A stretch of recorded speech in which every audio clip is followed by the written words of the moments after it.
Friends ఇది చెప్పండి, బయట మిమ్మల్ని ఏ ట్రాఫిక్ పోలీస్ కూడా ఆపరు అని మీకు తెలిస్తే మీకుంటున్న బైక్ ఆర్ కార్ రిలేటెడ్ గా మీరు ఇన్సూరెన్స్ తీసుకుంటారా? సో మనలో most of the people insurance ని మస్ట్ అండ్ షుడ్ గా తీసుకునేది, అట్లీస్ట్ థర్డ్ పార్టీ ఇన్సూరెన్స్ అయినా తీసుకునేది బయట మనం వెళ్తున్నప్పుడు పోలీసులు ఆపి చలాన్ వేస్తారేమో అని. అండ్ మీకు ఎప్పుడు ఈ డౌట్ రాలేదా, అసలు పోలీసులకి మనం తీసుకునే ఇన్సూరెన్స్ కి లింక్ ఏంటని? మనం ఇన్సూరెన్స్ తీసుకోకపోతే పోలీసులు ఎందుకు మనకి చలాన్ వేస్తారు, ఎందుకు భారీ మొత్తంలో పెనాల్టీలు వేస్తుంటారు? ఫ్రెండ్స్, ఇన్సూరెన్స్ పర్టికులర్ గా వెహికల్ ఇన్సూరెన్స్, అది బైక్ కార్ ఆర్ ఇంకే ఇతర వెహికల్ అవుతున్నా దాని రిలేటెడ్ గా మనం తీసుకునే ఇన్సూరెన్స్ ఒక ఇంపార్టెన్స్ పోలీస్ వాళ్ళు వేసే చలాన్ కంటే చాలా పెద్దది. సో కాబట్టి ఈ వీడియోలో మనం ఎంటైర్ వెహికల్ ఇన్సూరెన్స్ రిలేటెడ్ ఉంటున్న టోటల్ కాన్సెప్ట్స్ ని మాట్లాడుకుందాం. అసలు ఫస్ట్ ఇన్సూరెన్స్ ఎందుకు తీసుకోవాలి, నేను ఇన్సూరెన్స్ తీసుకోకపోతే నేను చేసింది తప్పు అని భావిస్తూ నాకెందుకు ట్రాఫిక్ పోలీస్ వాళ్ళు చలాన్ విధిస్తూ ఉంటారు, and comprehensive insurance, third party insurance ఉంటుందా, అందులో ఏది తీసుకుంటే మంచిది, అసలు ఈ థర్డ్ పార్టీ ఏంటి, మరి ఫస్ట్ అండ్ సెకండ్ పార్టీ ఎవరు, ఆర్ ఇది కాదు తక్కువ డబ్బులు కడుతూ ఒక మంచి బైక్ కార్ ఆర్ ఇంకే ఇతర వెహికల్ ఇన్సూరెన్స్ అయినా ఎలా సెలెక్ట్ చేసుకోవాలి, దానికి ఫాలో అవ్వాల్సిన స్టెప్ బై స్టెప్ ప్రాసెస్ ఏంటి,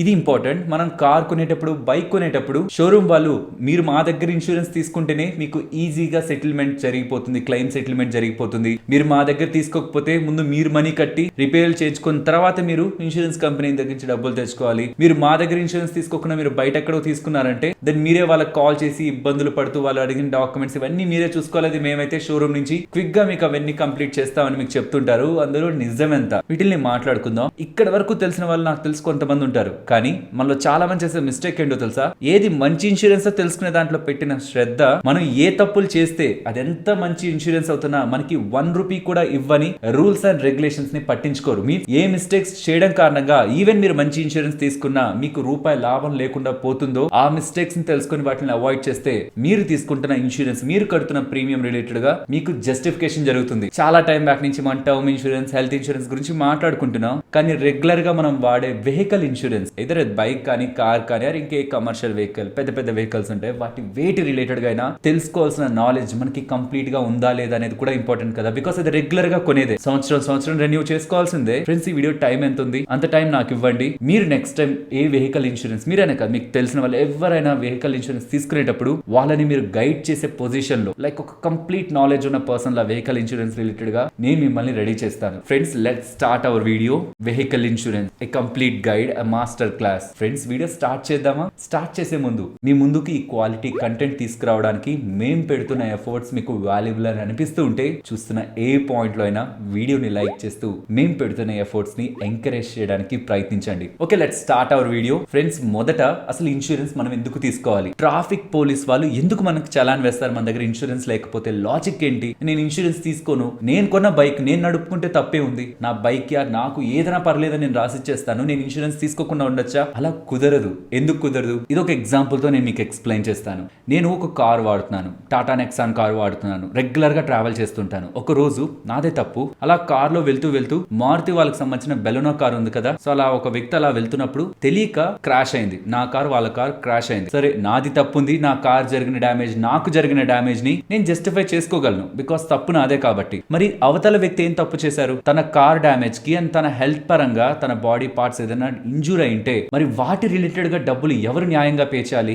నేనే కదా. ఇఫ్ నేను ఆ కార్ ఈఎంఐ లో తీసుకొని నేనే అప్పుల్లో ఉన్నాను అనుకోండి, నేను మరి తన వెహికల్ ఎలా రిపేర్ చేస్తాను, అండ్ తన హెల్త్ కి తన హాస్పిటల్ ఎక్స్పెన్సెస్ కి డబ్బులు ఎక్కడి నుంచి తీసుకొస్తాను? ఇందుకే మోటార్ ఇన్సూరెన్స్ యాక్ట్ 1988 ప్రకారం ఏ ఒక్క వ్యక్తి కూడా ఇన్సూరెన్స్ లేకుండా వెహికల్ ని నడపకూడదు. కాబట్టే మీకు షోరూమ్స్ లో కూడా ఇన్సూరెన్స్ లేనిదే మీకు వెహికల్ బయటకి ఇవ్వరు. సో ఈ మోటార్ వెహికల్ యాక్ట్ 1988 ప్రకారం గవర్నమెంట్ ఒక ఉద్దేశం ఏంటంటే, తప్పు చేసిన వెహికల్ డ్యామేజ్ అయ్యి లేకపోతే తప్పు చేసిన పర్సన్ రిలేటెడ్ గా ఇంజురీస్, హాస్పిటల్ ఎక్స్పెన్సెస్ తను పెట్టుకుంటున్నాడంటే ఒక లెక్క ఉంది, కానీ అవతల వ్యక్తి, ఏ తప్పు చేయని వ్యక్తి కూడా, ఇక్కడ బెలెనో ఈ మారుతి కారు వాడుతున్న అతను తను ఏ తప్పు చేయలేదు, తప్పు నాదే, మరి నేను క్రాష్ చేయడం, నేను డాష్ ఇవ్వడం కారణంగా తన వెహికల్ డ్యామేజ్ అవడం, తనకి డ్యామేజ్ అవడం, ఎవరి ఎక్స్పెన్సెస్ ని భరించాలి? నేనే. కానీ ఒకవేళ నేను భరించలేని పొజిషన్ లో ఉంటే దాని ఆ పర్సన్ ఒక పరిస్థితి ఏంటి? వీటిని సాల్వ్ చేయడం కోసమే ఈ మోటార్ వెహికల్ యాక్ట్ 1988 లో ఖచ్చితంగా ఇన్సూరెన్స్ ఇంపార్టెంట్ అని చెప్పారు. ఇన్సూరెన్స్ ఇంపార్టెంటే, మరి దీంట్లో థర్డ్ పార్టీ ఇన్సూరెన్స్ అంటారు, కాంప్రహెన్సివ్ ఇన్సూరెన్స్ అంటారు. వీటి గురించి ఏంటి? దీని గురించి అర్థం కావాలంటే అసలు థర్డ్ పార్టీకి ముందున్న సెకండ్ పార్టీ, సెకండ్ పార్టీకి ముందున్న ఫస్ట్ పార్టీ గురించి మనం అర్థం చేసుకోవాలి. ఫస్ట్ పార్టీ అంటే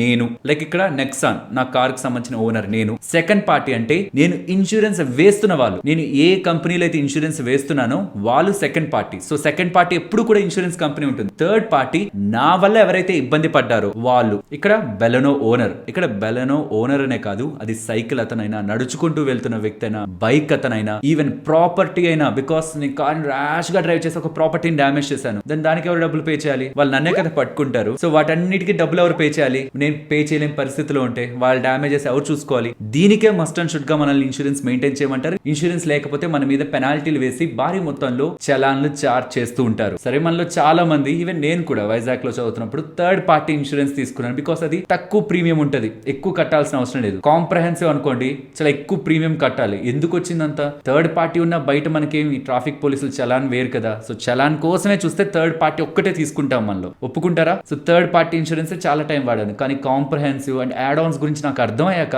చాలా మిస్టేక్ చేశాను అనిపించింది. పర్టికులర్ గా కొత్త వెహికల్స్ రిలేటెడ్ గా రెన్యూవల్స్ టైమ్స్ లో థర్డ్ పార్టీ కరెక్ట్ కాదనిపించింది. ఎందుకో చెప్తాను. సో అసలు థర్డ్ పార్టీకి కాంప్రహెన్సివ్ కి డిఫరెన్స్ ఏంటో తెలుసుకుందాం. సో ఇందాకటి కేసులోనే అనుకుంటే, ఇఫ్ నేను as a Nexon car owner గా థర్డ్ పార్టీ ఇన్సూరెన్స్ మాత్రమే తీసుకుంటే, ఈ రెండింటికి జరిగిన క్రాష్ ఉందా, ఆ క్రాష్ లో బెలెనో కార్ కి సంబంధించిన damages and Baleno car driver కి సంబంధించి, ఆ పర్సన్ కి సంబంధించిన హాస్పిటల్ ఎక్స్పెన్సెస్, అది వరకు నా థర్డ్ పార్టీ ఇన్సూరెన్స్ కవర్ చేస్తుంది. ఈ నెక్సాన్ కార్ ఎంత డ్యామేజ్ అయినా, నాకు హాస్పిటల్ రిలేటెడ్ గా ఎంత ఎక్స్పెన్సెస్ అవుతున్నా, ఈ థర్డ్ పార్టీ ఇన్సూరెన్స్ కవర్ చేయదు. సో థర్డ్ పార్టీ మీన్స్ మనం ఎవరినైతే ఇంపాక్ట్ చేస్తామో, మన కారణంగా ఎవరైతే నష్టపోతారో వాళ్ళని మాత్రమే ఫోకస్ చేస్తుంది. మనకేమవుతున్నా అసలు పట్టించుకోదు. అదే కాంప్రహెన్సివ్ అయితే, ఫుల్ ఇన్సూరెన్స్ అయితే, మన కార్ కి సంబంధించిన డ్యామేజెస్, నాకు సంబంధించిన డ్యామేజెస్ రెండింటిని కవర్ చేస్తుంది. అండ్ థర్డ్ పార్టీ ఏం కవర్ చేస్తుందో అవన్నీ కూడా కవర్ చేస్తుంది. అర్థమవుతుందా? థర్డ్ పార్టీ చేయాల్సినవన్నీ చేస్తుంది, మీన్స్ అవతల వ్యక్తికి కావాల్సినవన్నీ చూసుకుంటుంది, దాంతోపాటు నాకు కావాల్సింది కూడా చూసుకుంటుంది. ఈ రెండింటికి ఉన్న డిఫరెన్స్ గమనించండి, కాంప్రహెన్సివ్ కి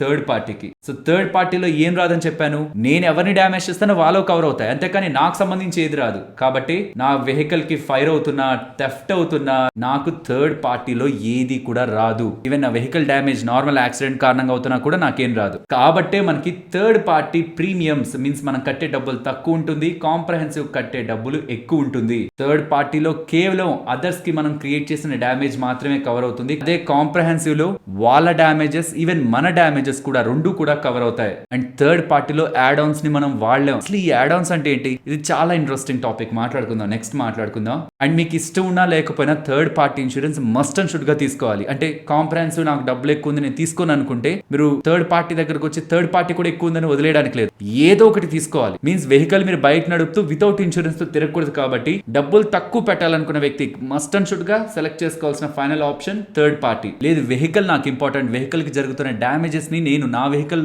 రిలేటెడ్ గా డ్యామేజెస్ ని కూడా ప్రొటెక్ట్ చేసుకోవాలంటే కాంప్రహెన్సివ్ తీసుకుంటారు. ఇది మ్యాండేటరీ కాదు, కానీ మస్ట్ అండ్ షుడ్ గా ఏమీ లేని వ్యక్తి థర్డ్ పార్టీనైనా మస్ట్ అండ్ షుడ్ గా తీసుకోవాలి. అండ్ ఇప్పుడు ఒక ఇంపార్టెంట్ టర్మ్ గురించి మాట్లాడి, మనం ఒక మంచి వెహికల్ ఇన్సూరెన్స్ ఎలా సెలెక్ట్ చేసుకోవాలి, బైక్ కార్ రిలేటెడ్ గా ఎలా సెలెక్ట్ చేసుకోవాలో వెళ్దాం. ఐడివి, ఇన్సూర్డ్ డిక్లేర్ వాల్యూ అంటారు. ఇదేంటి ఐడివి? దీన్ని తెలుసుకొని ఏం చేయాలి? ఫ్రెండ్స్, మీరు ఒక ₹1,00,00,000 కార్ కొన్నారనుకోండి, దానికి ఇన్సూరెన్స్ ఎక్కువ ఉంటుందా తక్కువ ఉంటుందా? కంపేర్డ్ విత్ ఒక 20 lakhs కార్ ఎక్కువే ఉంటది. సింపుల్ కదా. ఎందుకు?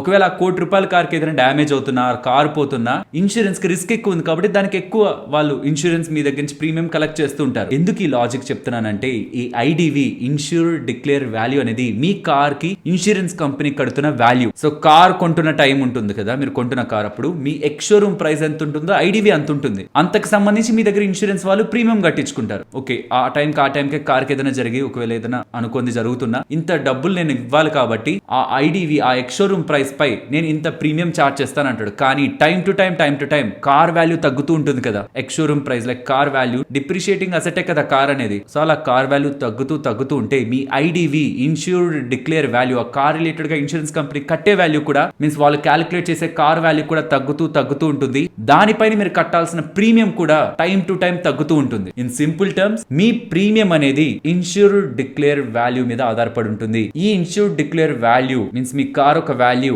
ఇయర్ ఆన్ ఇయర్ బేసిస్ లో డిప్రిషియేట్ అవుతూ ఉంటుంది, మీన్స్ తగ్గుతూ ఉంటుంది. ఎంత తగ్గుతుంది? లెట్స్ సే మీరు 5 lakhs కి సంబంధించిన కార్ కొన్నారు. మీరు కార్ కొన్నారు, ఆ పాయింట్ కి ఇంకా బయటకి షోరూమ్ అలా కాదు, న్యూ కార్ అది. అప్పుడే ఎటువంటి డిప్రిషియేషన్ ఉండదు. మీకు 5 లక్షల కార్ ఎక్స్ షోరూమ్ ప్రైస్ 5 లక్షలకే ఉంటుంది. కానీ ఒకవేళ కార్ మీరు బయటకు తెచ్చి ఒక 2 రోజులు నడిపారు, అక్కడి నుంచి మొదటి 6 నెలల వరకు మీ కార్ వాల్యూ ఆటోమేటిక్ గా 5% పడిపోతుంది, డిప్రిషియేట్ అయిపోతుంది. ఇప్పుడు అది కొత్త కార్ కాదు, వాడిన కార్ అండ్ తక్కువ వాడిన కార్, 6 months వాడిన కార్. సో ఇప్పుడు మీ కార్ వాల్యూ ఐడివి 4,75,000. 6 నెలలు పైన వాడారు, సంవత్సరం లోపల వాడారు, 15% మీ కార్ వాల్యూ పడిపోతుంది. అప్పటికి మీ కార్ వాల్యూ 4,25,000. అలా 1వ సంవత్సరం అయిపోయి 2, 3, 4, 5 ఇలా 5 సంవత్సరాలు మీరు కార్ వాడేస్తే మీ కార్ వాల్యూ డిప్రిషియేట్ డిప్రిషియేట్ అయిన వాల్యూ 50% దగ్గరగా ఎక్స్ షోరూమ్ ప్రైస్ మీద ఉంటుంది. నియర్లీ ఈ 5 lakh వాల్యూ కార్ వాల్యూ 2,50,000 కి వచ్చేస్తుంది అకార్డింగ్ టు ఇన్సూరెన్స్ కంపెనీ. ఈ రకంగా డిప్రిషియేట్ అవుతూ మీ కార్ వాల్యూ 50% తగ్గాక అంతకంటే ఇంకా ఫర్దర్ గా ఈ రేట్ తో తగ్గదు. దాని తర్వాత ఇన్సూరెన్స్ కంపెనీస్ కి కొన్ని లాజిక్స్ ఉంటాయి. ఆ లాజిక్స్ ప్రకారం మీ కార్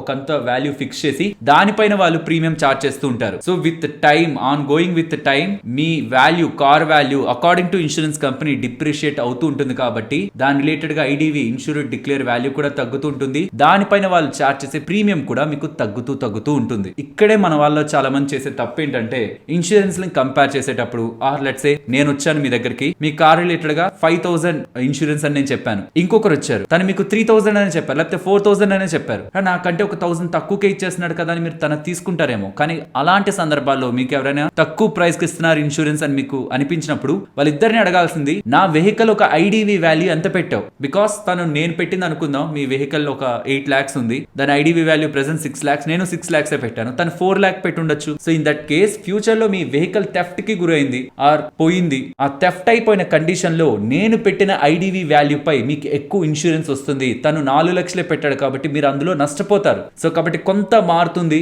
ఎక్కడ తక్కువ వస్తుంది అని అనుకోవద్దు. అక్కడ ఐడివి వాల్యూ ఎంత ఉంది అనేది కూడా గమనించి, ఐడివి వాల్యూ అంటే మీ కార్ ని ఇన్సూరెన్స్ వాళ్ళు ఎంత వాల్యూగా చూస్తున్నారు. రేపొద్దున కార్ కి ఏదైనా జరిగితే ఆ వాల్యూ పైనే మీ ఇన్సూరెన్స్ క్లెయిమ్ ఉంటుంది. అర్థమవుతుంది కదా. సో ఎక్కడ తక్కువ ఉంది అనేది కాదు, మీ ఐడివి వాల్యూని కూడా అటు ఓవర్ గా ఎక్కువ పెట్టకూడదు, అట్లా అని తక్కువ ప్రీమియం తక్కువ చేసేయాలి, ఇన్సూరెన్స్ తక్కువ కాదని తక్కువ పెట్టకూడదు. రియాలిటీ మీ ఐడివి వాల్యూ ఎంత ఉంటుందో అంతకు మాత్రమే మీరు ఇన్సూరెన్స్ తీసుకోవాలి. ఇప్పుడు ఒక బెస్ట్ ఇన్సూరెన్స్ ని both bike and car related గా ఎలా సెలెక్ట్ చేసుకోవాలో చూద్దాం. సో కాంప్రహెన్సివ్ తీసుకోవాలా, థర్డ్ పార్టీ తీసుకోవాలా, డిపెండింగ్ అపాన్ మీ వెహికల్. మీది చాలా పాత వెహికల్, సో దాని రిలేటెడ్ గా మీరు డ్యామేజ్ అయితే పార్ట్స్ ఇవన్నీ కూడా కొత్త వేయాలి, నీట్ గా చూసుకోవాలని మీరు అనుకోవట్లేదు అని మీరు ఎక్కువగా బయట తిరగరు, ఎక్కువగా యాక్సిడెంట్ అయ్యే స్కోపే లేదు, ఇక్కడ నుంచి ఒక దగ్గరికి అక్కడి నుంచి వచ్చేస్తుంటారు, మీ వెహికల్ డ్యామేజ్ అయిపోతుందని మీకు లేదు. మీ ఓన్లీ కన్సర్న్ అంతా ట్రాఫిక్ చలాన్లు పడతాయి అండ్ నా కారణంగా ఎవరికైనా ఇంపాక్ట్ అయితే ఆ భారం మీ మీద పడకూడదు అంటే థర్డ్ పార్టీ ఇన్సూరెన్స్ తీసుకోండి. లేదు నా వెహికల్ కొత్తదైతే థర్డ్ పార్టీ కాదు, స్టార్టింగ్ లో మీకు కాంప్రహెన్సివ్ అవే తీసుకుంటుంటారు, కానీ దాని తర్వాత కూడా రెన్యూవల్ అప్పుడు కూడా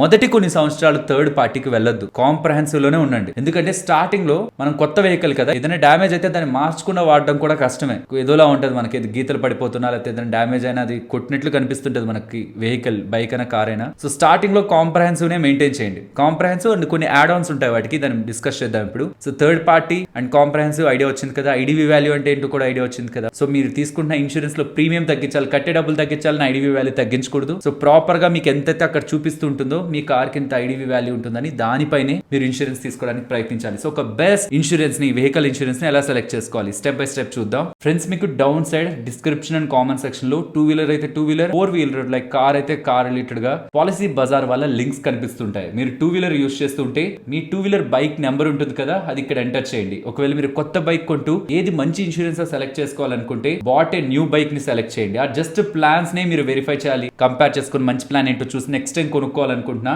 don't have a bike number దగ్గరికి వెళ్ళి మీ స్టేట్ అండ్ మీరు కొనాలనుకున్న వెహికల్ ఆర్ మీరు వాడుతున్న వెహికల్ ఈ డీటెయిల్స్ అన్నిటిని ఫిల్ చేసి ముందుకు వెళ్ళండి. అండ్ ఈవెన్ సేమ్ ఇలానే కార్ కూడా మీ కార్ నెంబర్ ఎంటర్ చేయండి. లేదు మీరు కార్ నెంబర్ ఎంటర్ చేయకుండా వెళ్ళాలనుకున్నా ముందుకు వెళ్ళొచ్చు. మీరు కొత్త కార్ కొనాలనుకుంటున్నా ఇక్కడ క్లిక్ చేస్తే ఆ కార్ ఏ కార్ అండ్ ఆ కార్ ఎక్కడ రిజిస్ట్రేషన్ ఇవన్నీ ఎంటర్ చేస్తే మీరు ఇన్సూరెన్స్ దగ్గరికి వస్తారు. సో వచ్చాక అనుకుందాం మీరు ఈ డీటెయిల్స్ అన్ని ఎంటర్ చేసి వచ్చాక మిమ్మల్ని ఇలా అడుగుతుంది, మీరు ఎగ్జిస్టింగ్ గా వాడుతున్న పాలసీ ఎప్పుడు ఎక్స్పైర్ అవుతుంది. లెట్స్ ఇప్పుడు అది April 20 ఎక్స్పైర్ అవుతుంది అనుకుందాం. April 20 ఎక్స్పైర్ అవుతూ ఈ 20కి ముందే మీరు ఇన్సూరెన్స్ తీసుకుంటే దాన్ని ఎప్పటి నుంచి ఆ ఇన్సూరెన్స్, ఆ కొత్త ఇన్సూరెన్స్ అమల్లోకి వస్తుంది. లైక్ ఇప్పుడు నేను ఇవాళ అనుకుందాం, ఇవాళ April 1st నేను ఇన్సూరెన్స్ తీసేసుకున్నాను నా కార్ ఇన్సూరెన్స్, కానీ పాత ఇన్సూరెన్స్ ఎక్స్పైర్ అయ్యేది April 20. సో ఇప్పుడు నేను కొత్తగా తీసుకునే ఇన్సూరెన్స్ అమల్లోకి వచ్చేస్తుందా అంటే కాదు. ఎప్పుడైతే మీకు పాత ఇన్సూరెన్స్ ఎప్పుడు ఎక్స్పైర్ అవుతుందని అందుకే అడుగుతున్నారు.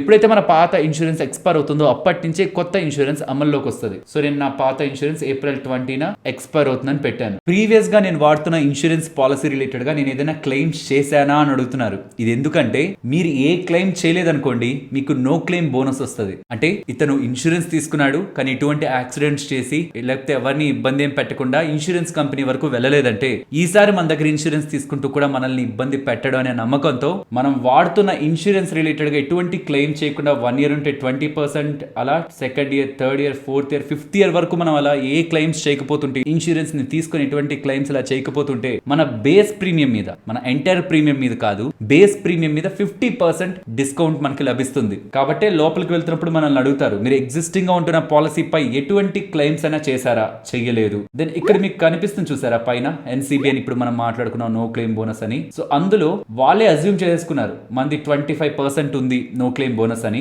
లేదు మీరు చాలా ఇయర్స్ నుంచి వాడుతున్నారు ఆ ఇన్సూరెన్స్ ని, ఆల్రెడీ మీరు 30 or 40% ఆర్ ఈవెన్ 50% ఎన్సీబీని ఎంజాయ్ చేస్తున్నారు, ఎటువంటి క్లెయిమ్స్ చేయకుండా 5-6 సంవత్సరాల నుంచి వాడితే ఎటువంటి క్లెయిమ్స్ చేయలేదంటే మీరు 50% కూడా ఎన్సీబీని పెట్టి అప్డేట్ చేస్తే మీకు ప్రీమియమ్స్ ఇంకా తగ్గుతాయి. సరే అది అయిపోయాక పే యాజ్ యూ గో అని రీసెంట్ గా వచ్చిన ఫీచర్, లైక్ ఎక్కువ ఎక్కడ తిరగని వాళ్ళు, అక్కడే కార్ ఇంట్లోనే ఉంచుకొని అప్పుడప్పుడు తిరుగుతుంది అనుకున్న వాళ్ళు పే యాజ్ యూ గో అని ఒక కొత్త ఫీచర్ అయితే ఉంది. బట్ నేను పర్సనల్ గా చూస్తున్న వాటి ప్రకారం అది ఇంకా అంత అడ్వాంటేజ్ గా అయితే లేదు.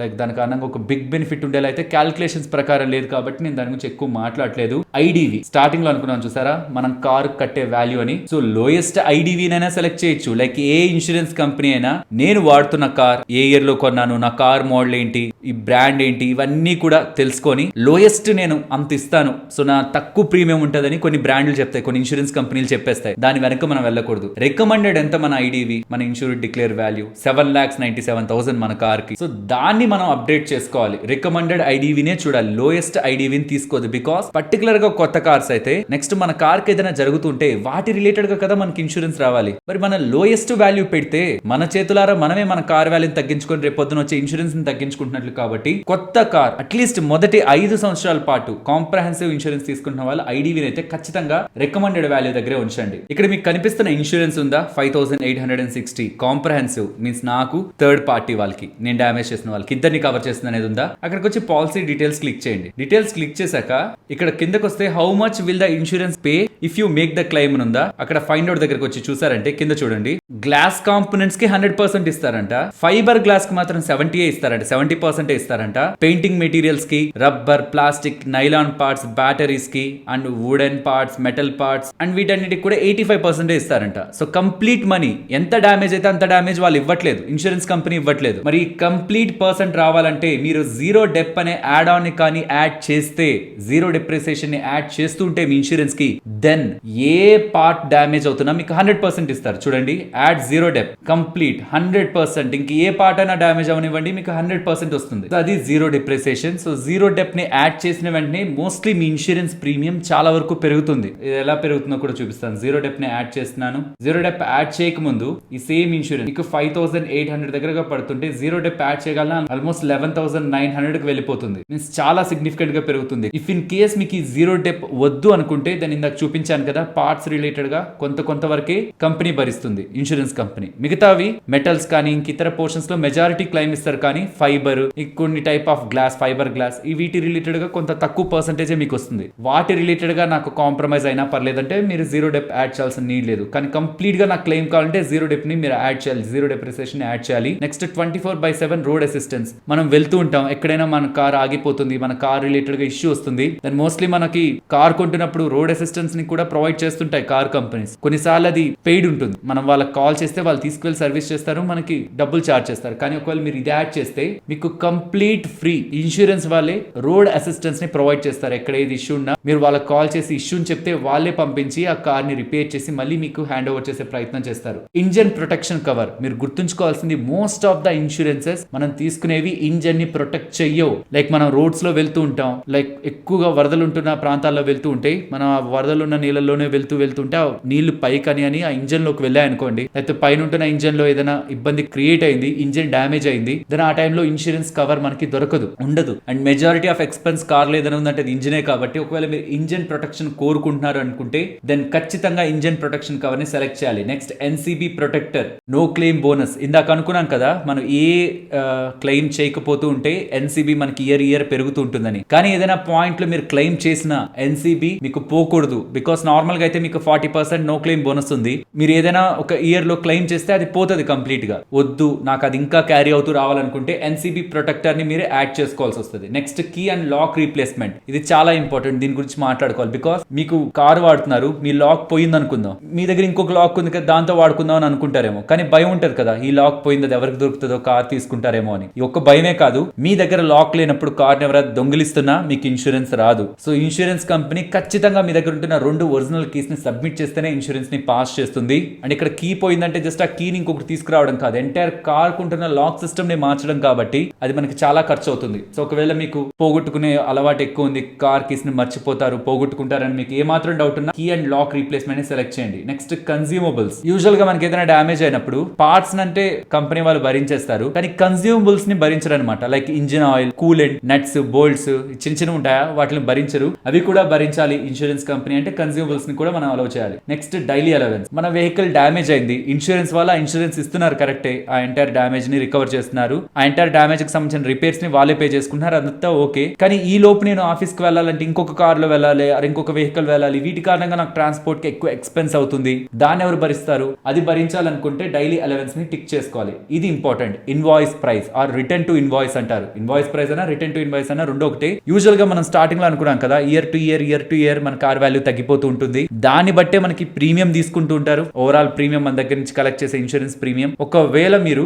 4 సంవత్సరాలు అయింది, 5 సంవత్సరాలు అయింది, 3 సంవత్సరాలు అయింది, ఆ పాయింట్ లో మీ కార్ పోయినా, మీరు కార్ కొంటున్నప్పుడు ఎంతైతే డబ్బులు పెట్టారో complete X showroom price, registration charges మొత్తానికి కలిపి మొత్తం ఇన్వాయిస్ మనీ కూడా మీకు రావాలనుకుంటే ఇన్వాయిస్ ప్రైస్ అని మీరు సెలెక్ట్ చేస్తే చాలు. 3 ఇయర్స్ అయినా 4 ఇయర్స్ అయినా మీరు ఇది తీసుకుంటే, మీరు కార్ కొంటున్నప్పుడు ఎంతైతే పే చేశారో ఇన్వాయిస్ కి, ఆ మొత్తం డబ్బులు వచ్చేస్తుంది. ఇది one of the valuable thing add చేసుకోవచ్చు. బికాస్ కొత్త కార్ ఎవరైనా దొంగిలిస్తారు, ఏదైనా డ్యామేజ్ అవుతుంది, రిపేర్ చేయలేని డ్యామేజ్ అవుతుంది, like fire incident or floods లో జరగదు ఆ కార్ కి, ఇంకా రికవరీ కూడా చేయలేరు థెఫ్ట్ నుంచి అనుకున్నప్పుడు, దాన్ని ఇన్వాయిస్ ప్రైస్ ఆ రిటర్న్ టు ఇన్వాయిస్ ని సెలెక్ట్ చేయొచ్చు. టైర్ ప్రొటెక్టర్, నా టైర్ రిలేటెడ్ గా ప్రొటెక్షన్ వేసుకోవాలంటే టైర్ ప్రొటెక్టర్, అండ్ ఈ loss of personal damage, even wheel rim ఉంటుంది కదా, ఆ డ్యామేజ్ కవర్ ని ప్రొటెక్ట్ చేసుకోవాలన్నా, లేదా కార్ లో మనకు సంబంధించిన బ్యాగ్, మొబైల్ ఇవి ఏవైనా పెట్టుంటాం, అవి పోతాయి కార్ ని దొంగిలించడం కారణంగా, వాటి రిలేటెడ్ గా కూడా ప్రొటెక్షన్ ని మీరు యాడ్ చేసుకోవచ్చు. సో ఇవన్నీ యాడ్ చేసుకుంటూ పోయారనుకోండి, చెప్పిన వాటన్నిటికీ అడ్వాంటేజ్ లే కనిపిస్తుంటాయి. బికాస్ వాళ్ళ మీనింగ్ కూడా అదే. ఆ అడ్వాంటేజ్ ని చూసి మనం యాడ్ చేసుకుంటూ పోయాం అనుకోండి,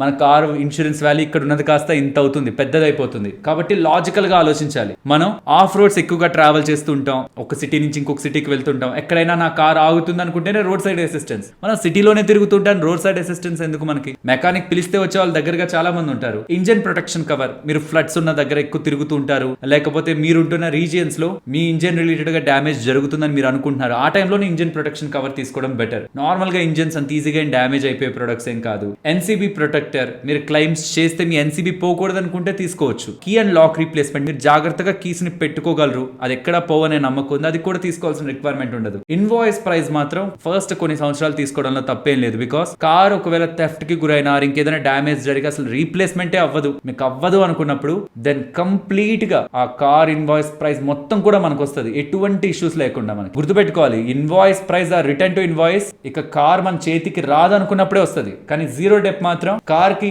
యాక్సిడెంట్ జరిగింది, దాని రిలేటెడ్ గా ఎటువంటి రిపేర్స్ ఉన్నా, లేకపోతే ఏదైనా జరుగుతున్నా, ఆ మొత్తం కూడా ఇన్సూరెన్స్ కంపెనీ పే చేయాలన్నా జీరో డెప్ ని యాడ్ చేస్తే మొత్తం ఇన్సూరెన్స్ కంపెనీ పే చేస్తుంది. వితౌట్ జీరో డెప్ ఆర్ వితౌట్ ఇవేవి లేకపోతూ ఉంటే మనకి జరిగిన డ్యామేజ్ రిలేటెడ్ గా సర్టైన్ పోర్షన్ లో ఇన్సూరెన్స్ కంపెనీ ఇస్తుంది, రిమైనింగ్ మనం పే చేసుకోవాలి. అండ్ ఇందాక అనుకున్నట్లు ఇంజిన్ ఆయిల్, కూలెంట్ ఇవన్నీ కూడా వాళ్ళు ప్రొవైడ్ చేయరు, అవి కూడా కన్స్యూమబుల్స్ గా మనమే పే చేసుకోవాల్సి ఉంటుంది. ఐ హోప్ మీకు మంచి ఇన్సూరెన్స్ ఎలా సెలెక్ట్ చేసుకోవాలన్న క్లారిటీ వచ్చిందని. సో యూజువల్ గా టఫ్ పార్ట్ ఏదైనా ఉందంటే అది కార్ ఇన్సూరెన్స్. బైక్ ఇన్సూరెన్స్ మీరు ఈజీగా సెలెక్ట్ చేసుకోవచ్చు. సో కార్ ఇన్సూరెన్స్ రిలేటెడ్ ఉన్న మోస్ట్ ఆఫ్ ద థింగ్స్ అన్నింటినీ కూడా మీకు ఎక్స్ప్లెయిన్ చేశాను. So car and bike related గా మీరు ఎక్కడికి వెళ్ళి ఇవన్నీ చెక్ చేయాలన్న లింక్స్ మీకు డిస్క్రిప్షన్, ఈవెన్ కామెంట్ సెక్షన్ లో కూడా ఉంటాయి. ఒకసారి వాటిని గమనించండి. ఇప్పుడు ఇంపార్టెంట్ పార్ట్, మీరు ఖచ్చితంగా షోరూమ్ లోనే కొనాలా, మీరు ఖచ్చితంగా ఏజెంట్ దగ్గరే కొనాలా, మీరు ఖచ్చితంగా ఇప్పుడు నేను చూపించిన ఆన్లైన్ ప్లాట్ఫామ్ లోనే కొనాలా, ఎక్కడ కొంటే మనకి లాభం ఉంది? ఫ్రెండ్స్, నేనే వీడియోస్ చేస్తున్నాను, మీకు ఆన్లైన్ ప్లాట్ఫామ్స్ చూపిస్తున్నాను కదా అని ఏజెంట్స్ ని, షోరూమ్స్ ని తప్పు పట్టాలనేం కాదు. మీకు ఎక్కడ బెస్ట్ డీల్ ఉంటే చేయండి. నేను మీకు చెప్పాలనుకుంటున్నదంతా మీకు నాలెడ్జ్ ని ప్రొవైడ్ చేసి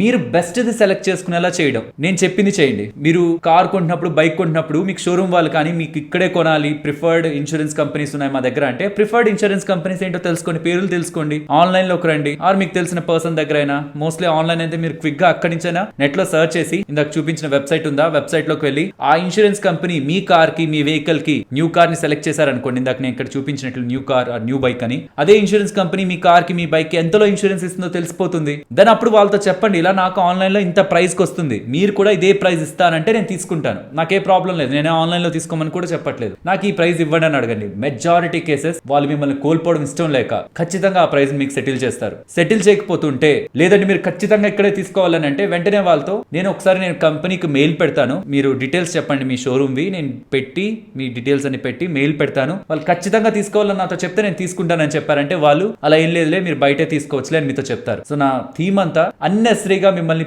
భయపెట్టి ఇక్కడే తీసుకోవాలి, ఇక్కడే తీసుకోకపోతే మీకు ఇన్సూరెన్స్ మేము చెయ్యం, లేకపోతే ఇబ్బంది పడతారు, ఇవి ఏం చెప్తున్నా నమ్మొద్దు. ఇప్పుడు అంతా ఆన్లైన్. మీకు ఏదైనా జరిగిందా, ఫొటోస్ తీసారా, ఇన్సూరెన్స్ కంపెనీకి కాల్ చేశారా, ఇలా జరిగిందన్నారా, వాళ్ళు ఫొటోస్ పెట్టమన్నారా, జస్ట్ చిన్న చిన్న థింగ్స్ తోనే మీరు అది వాళ్ళకి సంబంధించిన నెట్వర్క్ వాటిలోకి లేకపోతే షోరూమ్స్ కి పంపించి దాన్ని రిపేర్ చేసే ప్రయత్నం చేస్తారు. మీరు కార్ షోరూమ్ లో తీసుకున్నా ఇక్కడ తీసుకున్నా జరిగే ప్రాసెస్ ఒకటే. మీకు తెలుసన్న విషయం కార్ షోరూమ్ కంపెనీకి బైక్ షోరూమ్ కంపెనీకి అర్థమైతే చాలు, వాళ్ళు మిమ్మల్ని ఎక్కువ ట్రబుల్ చేయరు, మీకు బిగ్ డిస్కౌంట్ ఇస్తారు ఇన్సూరెన్స్ లో. అండ్ ఇది కూడా మీరు షోరూమ్ కి వెళ్తారు, కార్ ని సెలెక్ట్ చేస్తారు, ఆ కార్ బయటికి రావాలంటే ఇన్సూరెన్స్ ఉండాలి, ఆ ఇన్సూరెన్స్ తీసుకోవాలంటే రిజిస్ట్రేషన్ ఉండాలి కదా అని మీకు డౌట్ వస్తే ఫ్రెండ్స్, ఇన్సూరెన్స్ తీసుకోవడానికి రిజిస్ట్రేషన్ అవసరం లేదు. లైక్ మన కార్ నెంబర్ అవసరం లేదు, చాసిస్ నెంబర్, ఇంజిన్ నెంబర్ ఉంటే సరిపోతుంది. ఈ రెండు ఆ షోరూమ్ వాళ్ళని అడిగి నాకు ఆ రెండు ఇవ్వండి నేను ఇన్సూరెన్స్ తీసుకుంటానని ఆన్లైన్ లోకి వచ్చి నాకు కార్ తీసుకుంటున్నాను న్యూ కార్ అని పెట్టుకొని మీరు ఇంజిన్ అండ్ చాసిస్ నెంబర్ ఇచ్చి ప్రొసీడ్ అయ్యి ఆ ఇన్సూరెన్స్ ని వెళ్ళి షోరూమ్ వాళ్ళకి ఇచ్చారంటే ఆ ఇన్సూరెన్స్ తో వాళ్ళు రిజిస్ట్రేషన్ కి వెళ్ళి ఆ రిజిస్ట్రేషన్ కంప్లీట్ చేసేసి ఆ ప్రాసెస్ అంతా వాళ్ళ దగ్గర ఉన్న కంప్లీట్ చేసి టీఆర్ నెంబర్ వేసి మీకు బండి ఇచ్చేస్తారు. ఈవెన్ ఏజెంట్స్ లో కూడా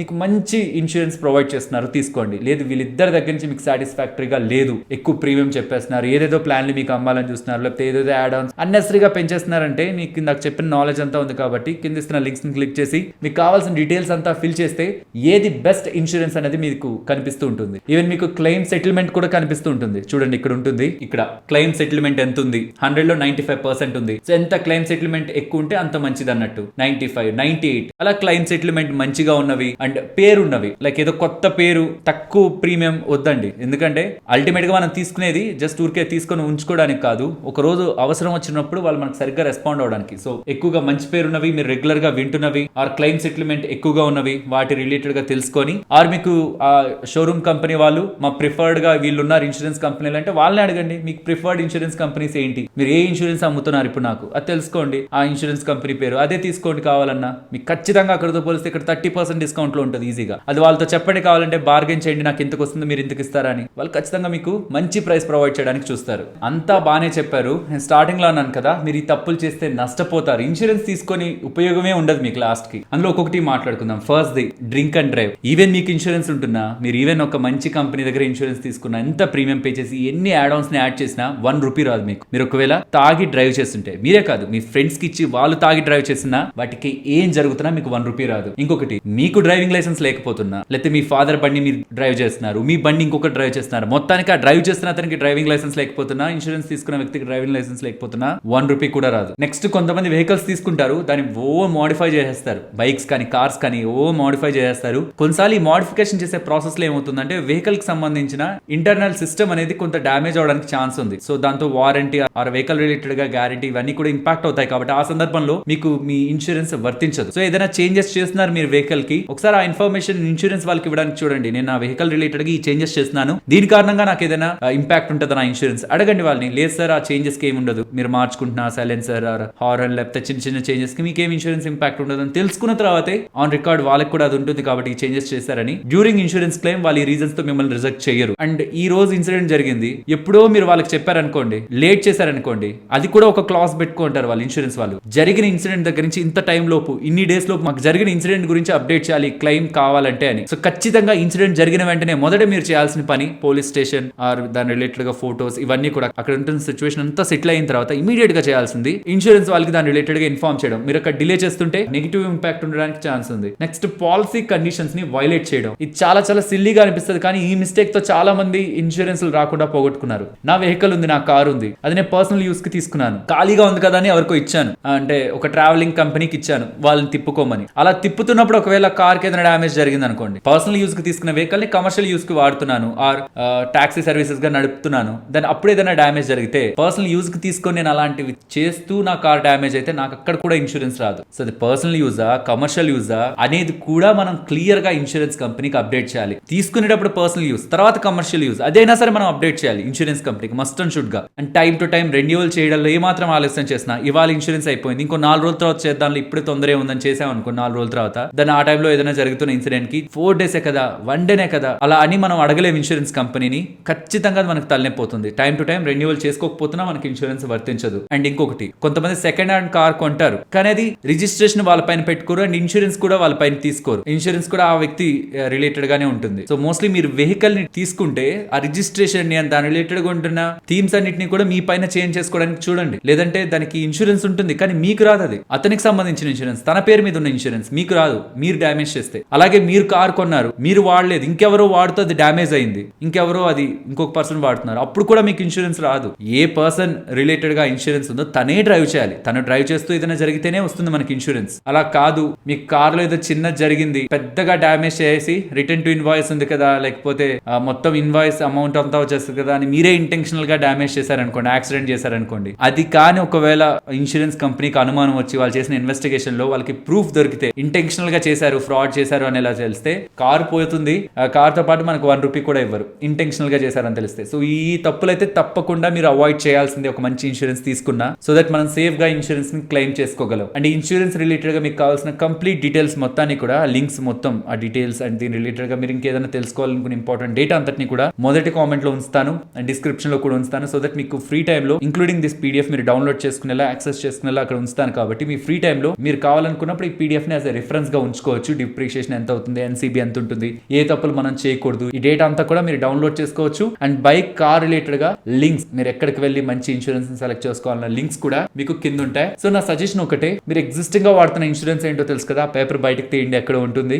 తీయండి, దాని ఒక్కసారి ఆన్లైన్ లోకి వెళ్ళి మీ డేటా అంతా ఎంటర్ చేసి ఆన్లైన్ లోకి వెళ్ళి ఆ ఇన్సూరెన్స్ మీరు ఎంత కొన్నారు, ఇక్కడ ఎంతకు వస్తుంది, దానికంటే బెటర్ ఇన్సూరెన్స్ ఆ డబ్బులు పెడితే ఇంకేదైనా ఉందా, మీరు ఇంకేదైనా యాడ్ చేసుకోవాలని అనుకుంటున్నారా, సో అది నెక్స్ట్ రెన్యువల్కి మీకు పనికొస్తుంది. ఆర్ ఇప్పుడే దగ్గరలో ఏదైనా మీకు ఎక్స్పైర్ అవుతున్నా దానికి కూడా మీకు అది పనికొస్తుంది. కాబట్టి ఒక్కసారి మీ ఇన్సూరెన్స్ ఏంటి దాన్ని ఒకసారి ఆన్లైన్ లో ఉన్న వాటితో కంపేర్ చేస్తూ ఇంకేదైనా బెటర్ ప్లాన్ మీకు రెడీగా ఉందా అనేది కూడా ఒకసారి చెక్ చేయండి. నేను మరొక ఇంట్రెస్టింగ్ వీడియోతో మళ్ళీ కలుస్తాను. ఫ్రెండ్స్ బాగా లెంత్ అవుతున్నాయి అనుకుంటున్నారా వీడియోస్, ఒకసారి మీ ఒపీనియన్ కామెంట్ సెక్షన్ లో చెప్పండి. అండ్ ఇక్కడ వరకు మీరు వీడియోని చూస్తుంటే వాచ్డ్ కంప్లీట్లీ అని పెడతారా, బికాస్ మీరు కంప్లీట్ గా వాచ్ చేశారు. ఇంత లెంత్ వీడియోస్ మనం అగైన్ అండ్ అగైన్ చేయొచ్చు, ఇంకా ఇన్ఫర్మేషన్ ఉన్న వీడియోస్ ఓపిక్ గా చెప్పొచ్చు. బికాస్ ఇక్కడ వీడియో లెంత్ ని చూసి వీడియోని చూడకుండా వెళ్ళిపోవట్లేదు, మధ్యలో ఆపేయట్లేదు అని ఒక కాన్ఫిడెన్స్ మాకు కూడా బిల్డ్ అవుతుంది. నేను మళ్ళీ మిమ్మల్ని కలుస్తాను మరొక మంచి వీడియోతో. ఫైనల్లీ ఇది ఫ్రెండ్స్ మన వీడియో నచ్చిందా? నచ్చితే మన వీడియోని లైక్ చేయండి ఫ్రెండ్స్. అండ్ ఈ వీడియో మన వాళ్ళకి యూజ్ అవుతుంది అనుకుంటే తప్పకుండా షేర్ చేయండి. అండ్ మన ఛానల్ ని సబ్స్క్రైబ్ చేయనట్లయితే ఛానల్లో ఉంటున్న కంటెంట్ ని గమనించండి. ఇఫ్ ఆ కంటెంట్ మీకు ఇంట్రెస్టింగ్ గా అనిపిస్తూ ఉంటేనే ఛానల్ ని సబ్స్క్రైబ్ చేసి పక్కనే ఉన్న బెల్ ఐకాన్ క్లిక్ చేయండి. మరొక ఇంట్రెస్టింగ్ వీడియోతో మళ్ళీ మీ ముందుకు వస్తాను. అంతవరకు టేక్ కేర్, జై హింద్.